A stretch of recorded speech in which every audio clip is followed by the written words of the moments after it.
그래서 3년 차, 아니 그러니까 4년 차 들어가는 선교사고요. 서무세 목사님 작년에 선교제에서 뵙고 올해 들어오게 된 것은 사실 이 훈련 때문에 온 것이 아니라 이제 장기 선교 들어가면서 교육이 있어서 들어왔는데 코로나 때문에 그게 다 이제 내년으로 옮겨졌어요. 취소되고. 그러면서 기도를 해야 된다는 말씀을 그때 서무세 목사님 오셨을 때 해주셔서 계속 이제 기도할 수 있는 그런 것들을 찾고 있다가 이 안양에 다니시는 사모님이 계셔서 그쪽으로 주님 또 인도하셔서 계속 기도하면서 어떻게 하다 보니까 여기까지 왔어요. 예, 원래 정말 이런 학교가 있는지도 몰랐고 여기를 오게 될 줄은 몰랐어요.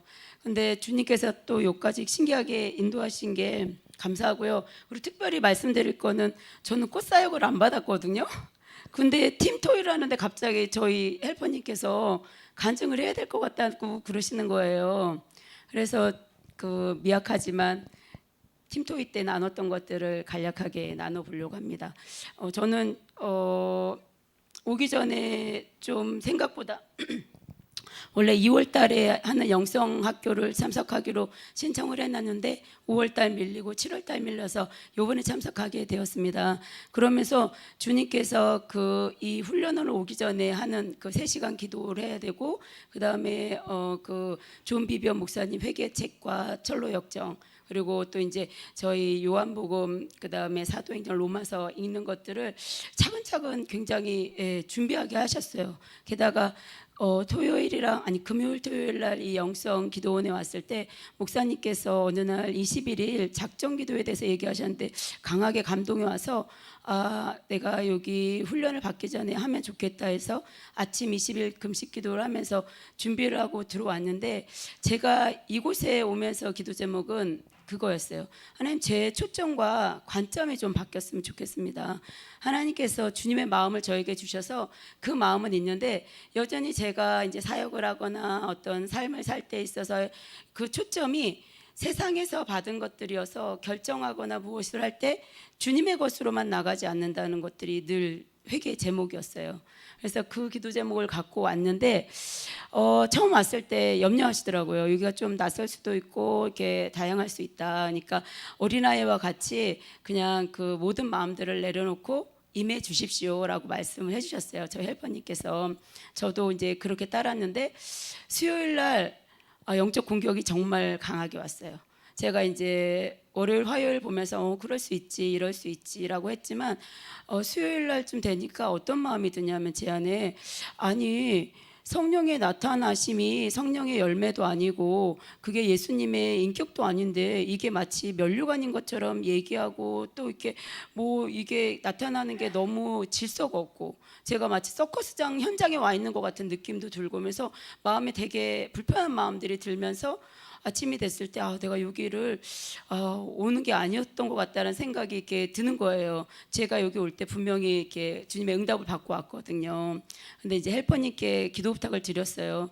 헬퍼님 기도해 달라고. 제가 이러이런 마음이 들고 이게 영적 공격인 것도 제가 알겠는데 마음이 너무 불편하다고. 그렇게 있던 찰나에 이제 옥기 사역을 하게 됐는데 제가 그런 마음이었잖아요. 사실 옥기 사역을 별로 받고 싶지 않았어요. 그렇지만 리더십에 순종한다는 마음으로 하는데 이렇게 받으러 저희가 줄을 서면서부터 제 안에 굉장히 눈물이 나는 거예요. 가슴에서부터. 그렇게 해서 이렇게 떨림도 있고 눈물이 나서 깃을 딱 잡았는데 그때는 되게 무덤덤했어요.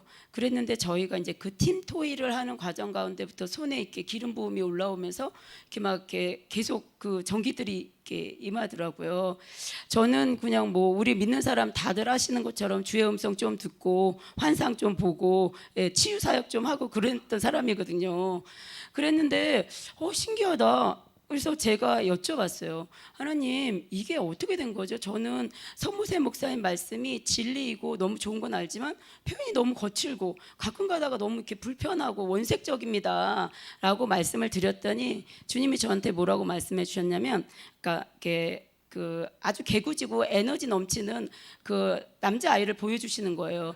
그래서 그 남자아이가 교실 같은 데서 막 뭘 열심히 이렇게 실험을 하고 있더라고요. 그러면서 주님이 얘기하시기를 뭐라고 하시냐면, 목사님은 어린아이와 같은 마음으로 하나님의 말씀을 있는 그대로 믿고 그 말씀에 있는 그것들을 실험하고 있다고. 그래서 이 영성학교가 하나님의 영적 실험 장소라는 거예요. 실험실. 그러니까 정말 말씀이 그러한가? 이렇게 실험해보는. 그래서 하나님의 말씀이 정말 그러하고, 또 목사님 말씀하신 것처럼 살아계신 하나님을 우리에게 보여주심으로 말미암아 말씀을 더 이렇게 강하게, 그리고 목사님 계속 얘기하셨던 정말 한 사람만 바뀌면 그 사람의 영향력이 얼마나 큰지, 교회를 바꾸고 세계상을 바꿀 수 있다라는 그 말씀들을 하시면서, 제자가 되기 위해서는 우리가 그 목자 되신 예수님의 말씀을 온전히 믿고 순종하고 경험하는 데 들어가야 되잖아요. 근데 저도 저희가 사역을 나가기 전에 이제 부교육자로 7년 동안 교회를 섬기다가 나갔는데, 많은 분들이 주님의 말씀을 알아요. 알지만 그것을 행하거나 이렇게 경험해 보려고 도전하지 않는 것들을 되게 많이 보면서 안타까웠거든요. 그래서 이제 주님께서 그럴 때 그런 사역들을 통해서 이렇게 물꼬를 틀어주시지만 그게 너무 미약해서 저도 굉장히 안타깝다는 마음을 들었고, 선교지 가면서 이렇게 실질적인 영적 싸움을 통해서 정말 저도 굉장히 많이 영적으로 탈진돼서 온 상태에서 목사님을 뵈면서 굉장히 큰 도움을 받았어요. 예언기도로 또 이제 안양 지부에 있는 전도사님을 통해서 다시 한번 내가 군사로서 그 잃었던 힘을 찾아야겠다 해서, 사실은 그 기도를 채우기 위해서 이렇게 계속 이렇게 모임에 나오고 했었던 거였는데, 저는 목사님께서 말씀하셨던 그 구원은 곧 회복인데, 갇힌 자, 매인 자는 자유케 하고, 또 슬퍼하는 자는 기뻐하고, 또 아픈 자들은 건강하게 해주고, 가난한 자는 부유케 하는 것이 구원이라는 말씀, 너무 제가 정말 동감하고 아멘이고, 실질적으로 예멘이라는 땅에서, 아니 예멘이 아니라 미얀마에서, 제가 예멘에서도 사역을 했거든요. 미얀마에서 사역을 하면서 정말 그 하나님의 말씀이 그것이 이루어져야 복음이고 구원이지, 저희가 이 한국에서 신앙생활하는 것처럼 말씀을 가르칠 수 있는 상황이 안 되거든요. 왜냐하면 말씀이 믿어져야 나오는데, 그것을 믿게 하기 위해서는 목사님 항상 얘기한 것처럼 권능이 정말 있어야 돼요. 그래서 목사님이 미얀마에서 만났을 때도, 아니 성령을 받았으면 권능까지 받고 가야 되는데 하면서 막 그러셨어요. 그래서 기도를 더 해야 된다고, 기도의 양이 차야 된다고 말씀을 해주셨는데, 너무나 맞고, 여기 와서 이제 그 모든 것들을 보면서, 그러니까 주님의 음성 듣고 이제 보여주신 환상을 통해서 제가 그걸 나누면서 그 고백을 했었거든요. 제가 이곳에 올 때 나의 초점이, 나의 시야가 하나님의 눈으로 바뀌었으면 좋겠다라는 그 기도 제목을 갖고 왔는데, 주님께서 그런 말씀을 하셨거든요. 어린아이와 같지 않으면 천국에 갈 수 없다. 네가 만약에 여기서 보여지는 그 많은 것들이 너의 어떤 그런 것으로 판단해서 아니라고 생각했다면, 그건 이미 굳어진 어른의 마음이라고. 딱딱하고 굳어진 마음은 내가 기경하길 원하고, 어린아이와 같은 마음으로 천국에 가길 원한다고 주님이 그런 마음을 주시더라고요. 그리고 이제 옥기사역을 통해서 하나님의 그런 능력들을 보여주시면서, 그 뒤로도 이렇게 환상이 굉장히 많이 열렸고, 기름 부음이 굉장히 강했어요. 저는 많은 분들이 다른 것도 많이 하시지만, 목사님 불사역 하시면서 불불불 할 때마다 환상과 함께 굉장히 많은 어떤 것들을 주님께서 보여주셨거든요. 그리고 이제 그 생수사역 할 때, 그때도 굉장히 저한테는 은혜였는데, 제가 오기 전에 하나님께서 말씀 주셨던 것 중에 하나가, 내가 주는 물을 마시는 자는 영원히 목마르지 아니하리니 내가 주는 물은 그 속에서 영생하도록 솟아나는 샘물이 되리라 하는 요한복음 말씀이셨는데, 제가 생각하기에 하나님, 제가 충만할 때는 그래요, 샘물이 솟아요. 근데 충만하지 않을 때는 갈급해요. 근데 말씀은 이렇게 하셨는데, 그럼 영원히 솟아야 되는 거 아니냐고, 저는 그렇게 되기를 원한다고 그 기도를 하고 왔었거든요. 그랬는데 이 생수사역을 하시는데, 그 물을 제가 그 말씀이 떠오르면서 이렇게 마셨을 때, 정말 제 온몸 전체를 통해서 흐르면서 하나님께서 이것은 주님께서 주시는 생수의 물이라고, 생수라고, 그리고 이제는 목마르지 않게 될 거라고 이렇게 명확하게 말씀을 주시면서, 제가 그 모든 사역들, 전 솔직히 여기서 하는 이 사역들은 다른 영성 훈련이나 또 이제 많은 그런 영성 그 선교단체들 많잖아요. 해봤지만 정말 처음 봤어요. 꽃 사역도 처음 들었고, 생수 사역, 또 이제 목사님 그림자 사역, 옥기 사역.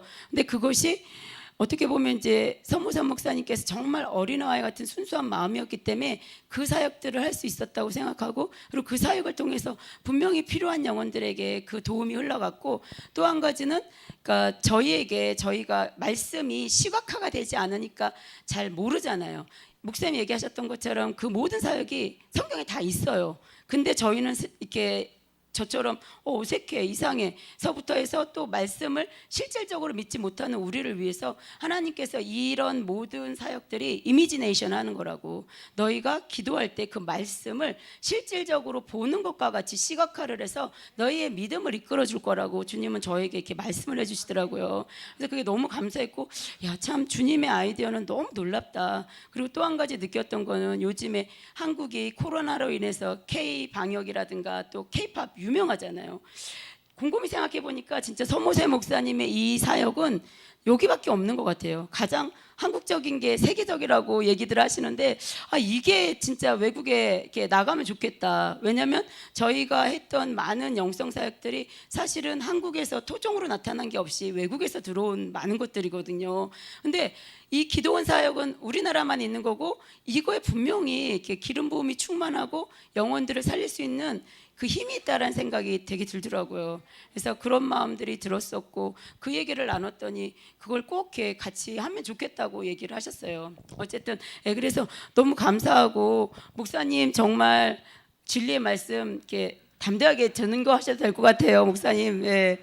그리고 또 이렇게 목사님께서 이렇게 방방방 띄워주실 때 또 송도훈 목사님께서 예리한 말씀으로 저희를 잠잠하게 또 회개로 이끌어 주신 거 너무 감사했고, 또 저희 헬퍼님들 정말 이렇게 어머니의 마음으로 그렇게 기도 이렇게 도와주신 거 너무 감사하고, 또 보이지 않는 데에서 저희가 온전히 말씀에 집중할 수 있도록 섬겨주셨던 많은 헬퍼님들 정말 감사드립니다.